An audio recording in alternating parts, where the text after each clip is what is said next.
Nihoyat 3-dastimizga ham yetib keldik. Bugungi darsimizda hop, aynan Speaking Part 1 da tushadigan hayvonlar, animals to'g'risida, ya'ni uy hayvonlari to'g'risida tushadigan savollar to'g'risida gaplashamiz. Hop, bugungi darsimizdan keyin, 3-darsimizdan keyin siz hayvonlar haqida tushadigan har xil savollarni ko'rishingiz va ularga qanday qilib javob berish kerakligini, undan tashqari kerakli vocabulary'larni o'rganib olishingiz mumkin. Hop, boshladik. Hop, birinchi savolimizga qaraydigan bo'lsak. Do you have a pet? Ya'ni sizda uy hayvoni bormi? Pet bu uy hayvoni hisoblanadi. Endi sizdan ingliz tilida demak part 1 da pets haqida savol so'ralyapti. Ya'ni uy hayvonlari to'g'risida. Endi uy hayvonlariga masalan bizda eng ko'p boqiladiganlari mushuk, itlar yoki bo'lmasa endi chet davlatlarda xalqaro hisoblaydigan bo'lsak, uy hayvonlari sifatida har xil olmaxonlar, har qanday uyda boqish mumkin bo'lgan, qafaslarda yoki boqish mumkin bo'lgan hayvonlar hammasini pets sanaladi. Hop, endi birinchi savolga ko'radigan bo'lsak, do you have a pet? Ya'ni sizda uy hayvoni bormi?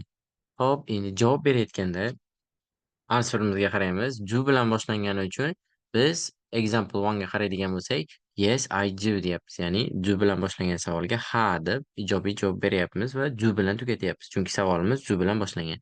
Agar savolimiz did bilan boshlanganda javobni ham did bilan bergan bo'lardik. Hop, endi yes, I do. I have a cat and a dog. Ya'ni menda bitta mushuk va bitta itim bor. They are both funny and cute.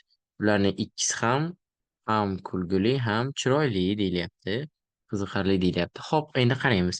Bu yoqda they are so'zidan keyin both ishlatilyapti. Both bu cat va dogni mushuk va itga bog'lab qo'yyapti gapimizni. Yana uni qaytarib aytmasdan o'rniga both qo'yyapmiz. Ya'ni ikkalasi ham degan ma'noni anglatadi. Hop, xuddi shunga o'xshash pronoun yoki bo'lmasa oldingi gapimizga bog'lab turuvchi so'zlar ishlatganimizga speakingimizga yaxshiroq skor qo'yib berishadi. Hop, davom etadigan bo'lsak. I love playing with them whenever I come back from school. Hop, unutmaymiz. Love kabi yoqtirish va yoqtirmaslikni ko'rsatuvchi fe'llardan keyin doimo verb keladigan bo'lsa, unga ing qo'shimchasini qo'shib qo'yishimiz shart. Bu yoqda ham love'dan keyin play verbi kelganda, fe'li kelganda unga ing qo'shimchasini qo'shib qo'ydik. Demak, men with them, ya'ni ular bilan, ya'ni o'sha mushuk va it bilan birga a, maktabdan qaytgan vaqtlarimda o'ynashni juda yaxshi ko'raman deyilyapti bu yoqda. Hop, whenever I come back from school. Hop, endi bu yoqqa qaraydigan bo'lsak, come back, be back, ya'ni biror joydan qaytish degan ma'noda ishlatilyapti. Come back from school, maktabdan qaytish. Hop, endi ikkinchi example'ga qaraydigan bo'lsak, yeah, I have a cat called Sam. Ya'ni menda Sam ismli bitta mushugim bor. He is a very aggressive cat. U juda aggressive, ya'ni agressiv mushuk. Hop, endi bitta narsani hech qachon unutmang. Speaking vaqtida gapirayotgan deylik gapingiz yanayam qiziqarliroq, yanayam yaxshiroq qilmoqchi bo'lsangiz, hop, har bir noundan oldin adjektiv, ya'ni sifat ishlatishga harakat qiling. Shunda siz vaziyatni va o'sha gapirayotgan mavzusiz yorqinroq tasvirlab bera olasiz. Shuningdek, verbdan keyin adverbni ko'proq ishlating. O'shanda judayam qiziqarli va speakingizga albatta yaxshi skor olasiz. Hop, endi davom etadigan bo'lsak. But I like playing with him whenever I'm back from school. Lekin men u bilan maktabdan qaytgan vaqtimda o'ynashni yaxshi ko'raman deyilyapti. Endi qaraydigan bo'lsak, shu yoqda oxirida hop, ishlatiladigan sentence'ga qaraymiz. I am back from school. To be fe'li ishlatilyapti present shaklda, yonida back. Endi be back from school. Hop, bu tomonga qaraydigan bo'lsak, to be back from somewhere, ya'ni qayerdandir qaytgan bo'lish degan ma'noda ishlatiladi bu narsa. Example keltiradigan bo'lsam, yana I am back from SPC, ya'ni SPC dan qaytganimda. Yoki bo'lmasa I am back from home, uyimdan qaytganimda degan ma'noda ishlatiladi. Yoki bo'lmasa past shaklda ham ishlatsangiz bo'ladi. Was were qo'yish orqali. Misol uchun I am back from school ni biz I was back from school, maktabdan qaytgan edim degan ma'noda ishlatsak bo'ladi. Hop, 3-example ga qaraymiz. Hop, endi bunisida yes, I have a parrot. Parrot bu to'ti. Menda bitta to'ti bor. Her name is Jane. Uning ismi Jane. She likes repeating after me and she has learned a couple of words like hello and bye so far. Hop, endi qaraydigan bo'lsak, u mendan keyin, men gapirganimdan keyin orqamdan qaytarishni yaxshi ko'radi va u By so far ya'ni hozirgacha degan ma'noda ishlatiladi. Hozirgacha u bir nechta so'zlarni o'rganib qo'ygan hello va byga o'xshagan deyilyapti. Xo'p, endi example 4 ga qaraymiz. Endi bu safar negativ javob beryapmiz. Negativ javobiga qaraydigan bo'lsak, no I don't, ya'ni menda uy hayvoni yo'q. Since I live in a flat, since bu yerda dan beri emas, chunki deb tarjima qilinyapti. Chunki gap boshida ishlatilyapti. Because o'rnida ishlatsangiz bo'ladi. Sinonim bo'la oladi because'ga. Xo'p, endi yo'q, men aytilyaptiki, yo'q, menda uy hayvoni yo'q. Men kvartirada yashaganim sababli deyilyapti. Since I live in a flat, we cannot have a pet inside the building. Biz bino ichida uy hayvonini boqolmaymiz degan ma'noda gapirilyapti. Besides, shuningdek degan ma'noda bu besides degan so'zimizni boshqa bitta deylik sabab keltirayotgan vaqtingizda ishlatsangiz bo'ladi. Bu asosan ikkita gapni bitta mavzuda ekanligini ko'rsatib turadi. And o'rniga gap boshlayotganingizda gap boshida besides qo'ysangiz bo'ladi. Hop, besides my brother is allergic to cats and dogs, which is a huge problem. Demak, birinchi sababi flatda yashagani bo'lsa, endi ikkinchi chiqib turib beside bilan birga ko'rsatyapti. Mening akam mushuklar va itlarga allergiyasi bor va u katta muammo deyilyapti. Shuning uchun ham biz shu ikkita sabab tufayli asosan hop, uy hayvonimiz yo'q deyilyapti. Hop, endi so'zimizga qaraydigan bo'lsak, to be allergic to something, ya'ni biror narsaga allergiyasi bo'lishi degan ma'noda ishlatiladi. Demak, I'm allergic to eat something desam, misol uchun nimadirni yeyishga allergiyam bor degan ma'noda ishlatsak bo'ladi. Hop, example 5 ga qaraymiz. Sizda uy hayvoningiz bormi deb so'ralganda javob no, unfortunately yo'q, baxtga qarshi menda yo'q degan ma'noda ishlatilyapti. I live in a flat. That's why I cannot have any pets inside. Men yana o'sha kvartirada yashayman. Shuning uchun ham that's why, shuning uchun deb tarjima qilinadi. Shuning uchun ham ichkarida, ya'ni o'sha flatni ichkarisida hech qanday uy hayvoniga ega bo'lolmayman. Another reason, boshqa bitta sababini oladigan bo'lsam, another reason is my brother. Ikkinchi sabab mening akam. He is allergic to cats and dogs. Tepadagi sentenceimiz boshqacha usulda aytilyapti. Demak, to be allergic to something degani nimadirga allergiyasi bo'lishi demak. Xo'p, endi ikkinchi savolga qaraymiz. Petlar haqida ikkinchi savol, ya'ni uy hayvonlari to'g'risida. Have you ever had a pet when you were a child? Kichkina bola bo'lganingizda sizda uy hayvoni bo'lganmi hech deb so'ralyapti. Endi shu holatda bu ajoyib savol, chunki o'tmishga bog'langan savollarda asosan speakingda yaxshi skor olish imkoniyatingiz katta bo'ladi. Chunki endi o'tmish haqida gapirayotganingizda iloji boricha grammaringizdan o'tmish haqida gapirish mumkin bo'lgan har qanday zamondan foydalanishingiz kerak. Misol uchun past simple, past continuous, past perfect continuous va ularni albatta passiv shakli, used to va would shunga o'xshagan deylik grammatik strukturalarni iloji boricha ko'proq ishlatsangiz grammatikani. Hop, speakingda wide range of grammar, ya'ni grammar range, grammatik darajangizga ham qaraladi. Agarda shu hammasini ishlatadigan bo'lsangiz, albatta speakingda juda yaxshi skor olishingiz mumkin. Hop, endi davom etadigan bo'lsak, yes, I used to have dogs called Baron. He was a very clever and understanding dog. Hop, bu yoqda qaraymiz. O'tmishga taalluqli savol so'ralyapti. Bolaligingizda sizda uy hayvoni bo'lganmi deyilganda, yuzuvchi fe'li bor bizda. Bu grammatikani bir qismi. Hop, u biror ish qilardim o'tmishda deb tarjima qilinadi. Hop, buni ma'nosi o'tmishda bajarardim, hozir bajarmasdim. Sentensimizga qaraydigan bo'lsak, ha, I used to have a dog called Baron, ya'ni used to have ega bo'lmoq. Menda Baron ismli bitta itim bo'lar edi. Demak, hozir u it yo'q, lekin bolaligida o'sha iti bo'lgan. Demak, used to yoniga har qanday fe'l qo'yganingizda o'sha ish harakat odat bo'lgan o'tmishda o'sha mavjud bo'lgan va hozir mavjud emas degan ma'noda ishlatiladi. Ya'ni biror ish qilardim, biror narsa bor edi degan ma'noda. He was a very clever and understanding dog. U juda ham aqlli va tushunadigan it edi deyilyapti. We could go for a walk in the evening every day back then. Hop, endi bu yoqda aytilyaptiki, biz kechki vaqtlarda har kuni o'sha vaqtga qaytadigan bo'lsak deyilgan. Back thenni ma'nosi o'sha vaqtga qaytadigan bo'lsak. Biz har kuni kechasi piyoda yurgani, aylangani chiqardik degan ma'noda ishlatilyapti. Xo'p, endi yuzuvchi bilan yana example'lar ko'rsak, we used to swim in the lake in our childhood. Bolaligimizda ko'lda cho'milar edik. Demak, hozir cho'milmaymiz. Demak, used to'dan keyin verb one ishlatilyapti. She used to be kind before she failed the exam. Imtihondan yiqilishidan avval u mehribon edi. Demak, u hozir mehribon emas. Xo'p, example 2 ga qaraymiz. Yana xuddi o'sha oldin bolaligingizda uy hayoningiz bo'lganmi degan savolga Yeah, I used to have a cat called Sam. Menda Sam ismli mushugim bor edi bitta. Demak, hozir yo'q. He was an aggressive cat actually. Endi mana shu joyda yana adjektiv foydalanyapmiz. E'tibor beramiz catdan oldin. Aynan shu adjektivlarni ishlatish sizga yaxshiroq skor olib beradi. Unutmang shu narsani. Biror narsani doim qiziqarli yoki bo'lmasa chiroyli qilib tasvirlab beradigan narsa bu aslida gapda adjektiv va adverb, ya'ni sifat va ravish bo'lgan.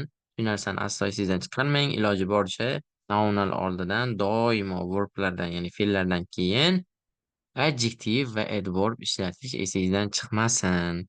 Xo'p, davom etadigan bo'lsak, aytilyaptiki, Sam ismli bitta mushugim bo'lardi.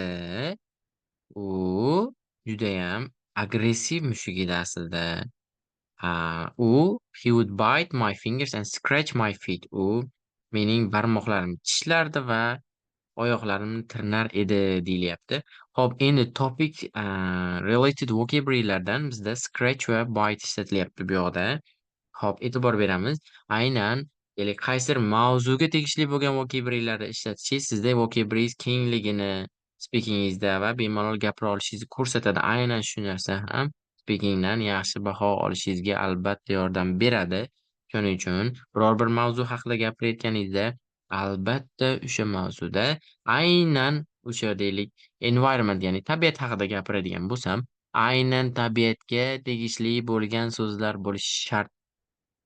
Shu holatdagina speakingizdan vocabulary qismidan, ya'ni so'zlardan yaxshi skor ola olasiz, yaxshi natija ola olasiz. Xo'p, davom etamiz. He would bite my fingers and scratch my feet. Unfortunately, my mother didn't like his behavior, so she gave him away. Baxtga qarshi mening oyim aynan deylik uni tishlashi va oyog'imni shilish xarakterini yoqtirmadilar.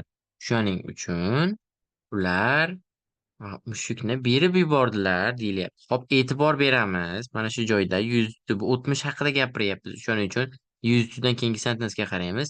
He is emas, he was. Chunki bu o'tmishda bo'lgan. Xo'p, undan tashqari he, would ishlatilyapti. E'tibor beramiz. My mother didn't ishlatilyapti. Don't emas, didn't. O'tmish zamonda bo'lishi kerak. Chunki butun bir mavzuyimiz o'tmish haqida. Shu narsa esdan chiqmasin. Xo'p, davom etamiz. Xo'p, endi Xo'p, mana bu joyda e'tibor bergan bo'lsanglar, would plus verb bilan ishlatdik. Buni ma'nosi xuddi used to'ga o'xshaydi. O'tmishda biror bir ish bilan shug'ullanardim degan ma'noda ishlatiladi. Ya'ni used to bilan birga yoki o'rniga ishlatsangiz bo'ladi albatta. Hadeb used to demasam, would plus verb bilan ishlatisham u bilan bir xil ma'nosi bo'ladi. Ya'ni oldin qilardim, hozir bajarmayapman degan ma'noni beradi. Example: we would read books out loud when we were young. Biz kichkina yosh bola bo'lganimizda kitobni ovozimiz chiqarib o'qirdik. Demak, hozir unday emas. I would cry when my mom didn't give me what I wanted. Onam menga nima xohlagan narsamni bermaganlarida men yig'lar edim. Avval yig'lardim, hozir yig'lamayman degan ma'noda ishlatilyapti. Demak, buni o'rniga used to qo'ysak ham to'g'ri bo'ladi. Misol uchun, birinchisida we would read books da we used to read books bo'lsa ham ma'nosi bir xil bo'ladi. Faqatgina used to ishlatmasdan would plus verb bilan ishlatish ham mumkin. Example 3 ga qaraymiz. Xo'p, endi bolaligingizda uy hayoningiz bo'lganmi degan savolga javob berilyapti. Yo'q, I wanted to have one, but my parents never allowed me keep a pet because I was allergic to animals. Ya'ni yo'q, men bittasi bo'lishini xohlaganman. Aynan one bu yerda petga, ya'ni uy hayvoniga ishora qilinyapti. Bu ham bitta pronoun turi. Aynan shunga o'xshash deylik nounni qaytarmasdan pronounlar orqali qaytarilishini oldini olsak, bu ham skorga juda ham ijobiy ta'sir ko'rsatadi. I wanted to have one. Menda bitta bo'lishini xohlardim, ya'ni uy hayvonlaridan birortasi. But my parents never allowed me to keep a pet because I was allergic to animals. Lekin ota-onam hech qachon menga uy hayvonini saqlashga ruxsat bermagan. Chunki men tepada ko'rganimiz was allergic to ishlatilyapti, ya'ni hayvonlarga allergiyan bo'lgan. Endi mana shu joyga qaraydigan bo'lsak, hop, bu yoqda I am allergic to emas, I was allergic to ishlatilyapti. Chunki bolaligi haqida gapiryapti va faqat past o'tmishdagi zamonlar ishlatilyapti. Shu narsa esingizdan chiqib qolmasin. Ba'zi studentlarda bo'ladi. Ozroq gapirayotganda bu narsa bilinmaydi. Uzoqroq gapirayotgan vaqtda deylik, mavzu haqida uzoqroq gapirayotganingizda esingizdan chiqib qolmasin. Agar siz o'tmish haqida gapiradigan bo'lsangiz, faqatgina past zamonlardan foydalanishingiz kerak. Agar bitta gapingizdan keyin hozirgi zamonga o'tib ketib qoladigan bo'lsangiz, gapingiz, grammaringiz past chiqib qoladi. Shu hisobiga speakingiz pastlab ketadi. Zamonga juda ehtiyot bo'ling, vaqtiga e'tiborli bo'ling. Xo'p, davom etadigan bo'lsak, I would itch and sneeze whenever I hugged a dog. Yana xuddi o'sha o'tmish holatda ishlatilyapti. Would ya'ni bu yoqda yuz bilan ma'nosi bir xil, ya'ni men hop, endi allergiyasi bo'lganda, allergiyasini qanaqa bo'lishini tasvirlab beryapti. I would itch ya'ni qichisar edi degan ma'noda ishlatilyapti va sneeze ya'ni aksirardim qachonki men itni quchoqlaganimda qichisar edi terim va aksirardim degan ma'noda ishlatilyapti. Would demak yuzi bilan bir xil. Hop, bu yoqda ham e'tibor beradigan bo'lsak, mavzuga taalluqli vokabulyalardan each va sneeze ishlatilgan. Faqatgina deylik uy hayvoniga tegishli bo'lgan so'zlar bular. Aynan shunga o'xshash so'zlarni ishlasak, albatta skorga juda foydali bo'lardi. Hop, pastga example 4 ga qaraymiz endi. Qisqagina javobimiz, inkor javobimiz, ya'ni bolaligingizda uy hayvoningiz bo'lganmi degan savolga yo'q bilan javob berish.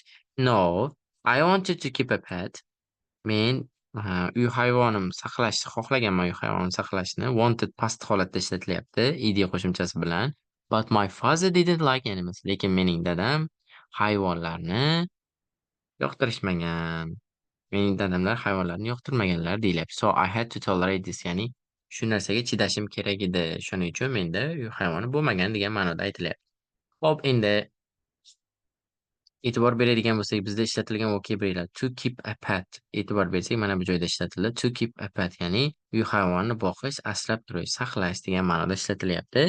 To be allergic to allergiyasi bor bo'lmoq degan ma'noda ishlatilyapti. Hop, example 5 ga qaraymiz. Endi bolaligingizda uy hayvoningiz bo'lganmi degan savolga yes, ha bo'lgan. I used to have a cute parrot called Abel. Menda judayam chiroyli bo'lgan Abel nomli to'tim bo'lardi. His feathers were bright yellow. Endi bu yoqda feathers ma'nosi patlar. Uning patlari och sariq edi. Pastda ishlatilyapti, chunki bolaligi haqida gapiryapti. Hozir bu aynan to'ti va yo'q. Yuz juj bilan ishlatilyapti, chunki menda bo'lardi, hozir yo'q. His feathers were bright yellow.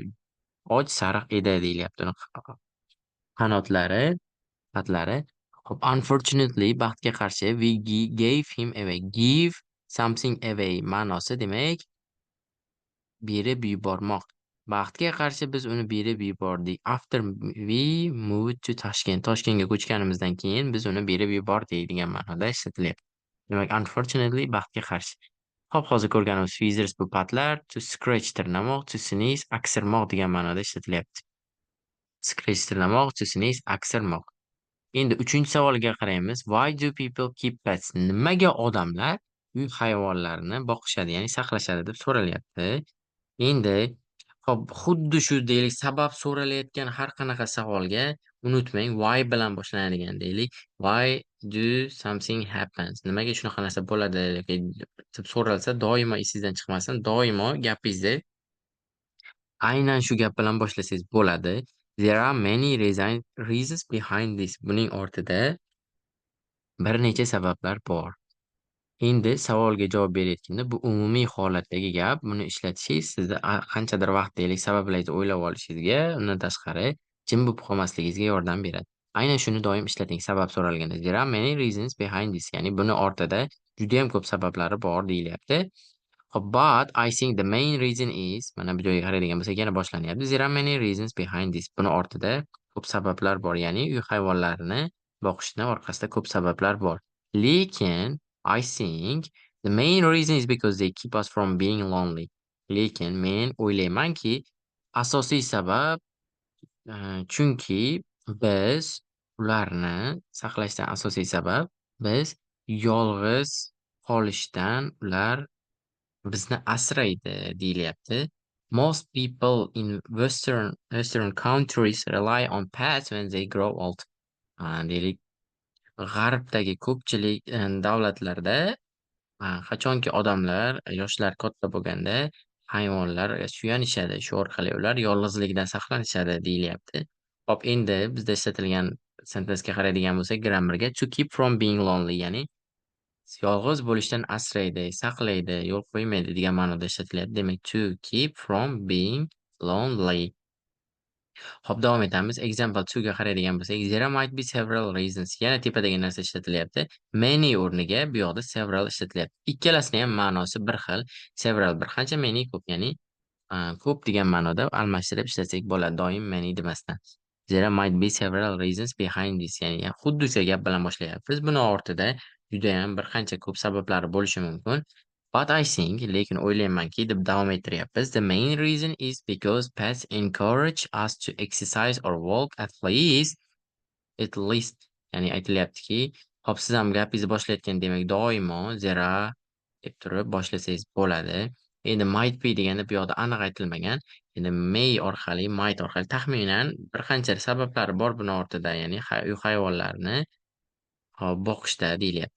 Lekin men o'ylaymanki, asosiy sababi bu narsani deyapti. Hop, uy hayvonlari bizni exercise qilishga undaydi. Encourage, ya'ni ruhlantiradi, undaydi. Yoki bo'lmasa kamida yurishga undaydi deyilyapti. Moreover, when we play with them, undan tashqari, ya'ni moreover beside'ga teng, bu ham shuningdek degan ma'noda ishlatamiz. Tepadagi sababga yana bitta sabab keltiryapmiz. Ikkinchi sabab keltirayotgan ishlatsangiz bo'ladi, moreover va besides ni. Shuningdek, biz ular bilan o'ynaganimizda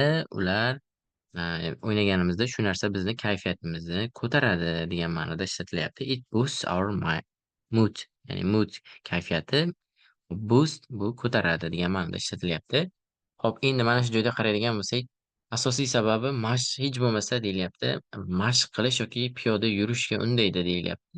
Deylik, domlarda yoki bo'lmasa yashayotganda, deylik, uy hayvonlari tez zerikib qoladi. Shuning uchun ular vaqti bilan tashqariga olib chiqilgan vaqtda siz yurishga majbur bo'lasiz va bu sog'lig'ingizga o'ta foydali bo'ladi. Shuning uchun ham bitta sabab qilib ko'rsatilyapti. Ular sabablaridan bittasi aynan shu deyilyapti. Hop, davom etamiz. Demak, to boost someone's mood, meaning ma'nosi kimningdir kayfiyatini ko'tarish. Hop, example 3 ga qaraymiz.